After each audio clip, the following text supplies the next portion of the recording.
الحمد لله رب العالمين والعاقبة للمتقين والصلاة والسلام على رسول الله محمد وعلى آله وأصحابه أجمعين. اما بعد، توحید الوهیت به این معنا یعنی الهیه، یعنی الهی، یعنی خدایی است در لغت و در اصطلاح شرع. عقیده نمودن بر این که الله سبحانه و تعالی در تمام انواع عبادات واحد، یکتا و یگانه است، یعنی هر آنچه عبادت نامیده می شود فقط به الله، به نام الله و در مقابل الله سبحانه و تعالی انجام صورت گیرد. از جمله اعتقاد به توحید الوهیت اعتقاد به این داشت که تنها و فقط الله سبحانه و تعالی دارای صلاحیت تحلیل تحریم است، یعنی حلال کردن و حرام کردن، که این موضوع در کتاب الله و سنت نبوی به صورت واضح بیان شده است. توحید الوهیت را توحید عملی نیز گویند، زیرا شامل افعال قلب و اعضای بدن می باشد. الله سبحانه و تعالی در سوره محمد آیه 19 چنین می فرماید: اعوذ بالله من الشیطان الرجیم، بسم الله الرحمن الرحیم، فاعلم انه لا اله الا الله. بدان ای مخاطب، بفهم، علم را حاصل کن که هیچ معبود برحق جز الله سبحانه و تعالی وجود ندارد که از فرامین نظامش اطاعت صورت گیرد و از نواهیش نهی صورت گیرد. جهت فهم بیشتر یا معلومات بیشتر شما می توانید به کتاب الاسلام عقیدت و شریعت مراجعه نمود. توحید الوهیت بر اساس هدایات قرآنی و احادیث نبوی به 3 دسته تقسیم شده است. توحید در عبادات قلبی شامل نیت، محبت، ترس و توکل است. نیت چیست؟ نیت قصد و اراده قلبی جهت انجام یک فعل یا حکم شرعی که در آن اخلاص وجود داشته باشد، یعنی خاص به خاطر رضای الله سبحانه و تعالی باشد و آن عمل بر روش پیامبر صلی الله علیه و سلم انجام صورت گیرد. طوری که حدیث صحیح در کتاب صحیح البخاری از پیامبر صلی الله علیه و سلم روایت شده است که می فرماید: انما الاعمال بالنیات. منحصرا یعنی یقینا که اعمال به نیات بستگی دارد. گفتن نیت به زبان از پیامبر صلی الله علیه و سلم ثابت نیست.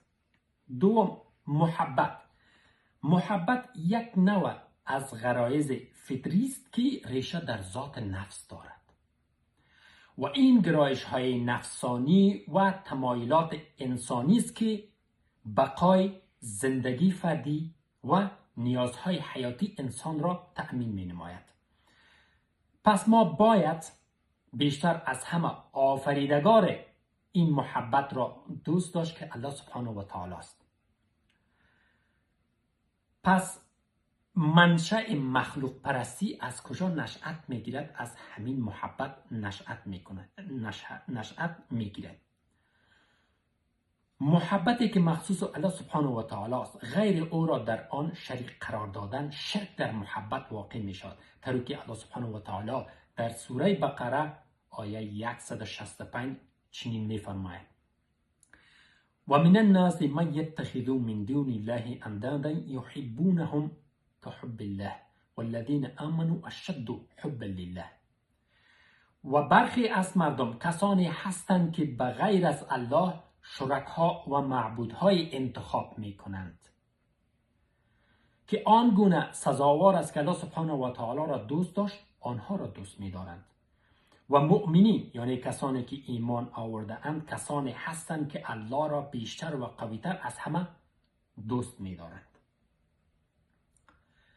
انس بن مالک حدیثی را از رسول الله صلی الله علیه و سلم روایت می کند که می فرماید: ثلاث من كن فيه وجد حلاوة الإيمان أن يكون الله ورسوله أحب إليه مما سواهما وأن يحب المرء لا يحبه إلا لله وأن يكره أن يعود في الكفر كما يكره أن يقذف ای یقذف فی النار.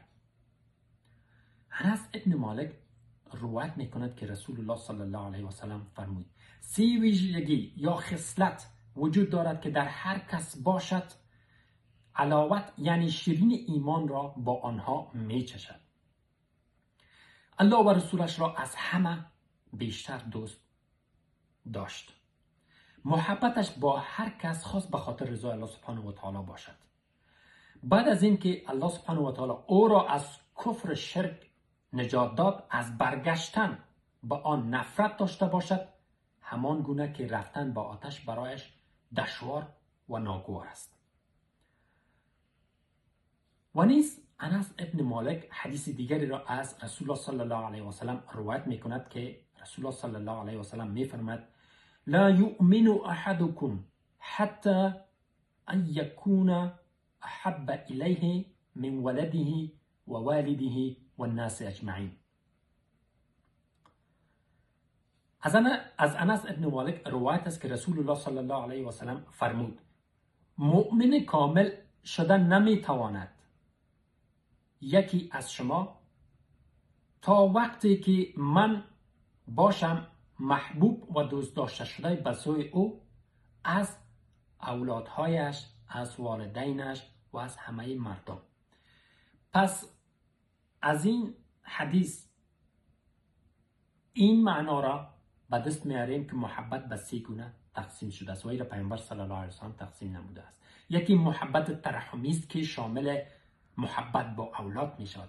یکی محبت تعظیمی است که شامل احترام گذاشتن به والدین می شود و یکی محبت عام است که محبت با همه مردم انسان ها می داشته باشد. پس هرگاه این 3 محبت در مقابل محبت الله و رسولش در تقابل صورت گرفت، باید از این همه 3 محبت را کنار گذاشت و الله و رسولش را از همه اینها در اولویت قرار داد. محبت با الله چگونه صورت میگیرد؟ محبت با الله به این معناست که تمام عبادات را خاص به الله سبحانه و تعالی به روش پیامبر صلی الله علیه و سلم انجام داد. این محبت با الله است، نه این که تنها با زبان گفتن. و محبت با رسول الله صلی الله علیه و سلم این چنین است که دستورات رسول الله را عملی نمود، عمل کرد به آن.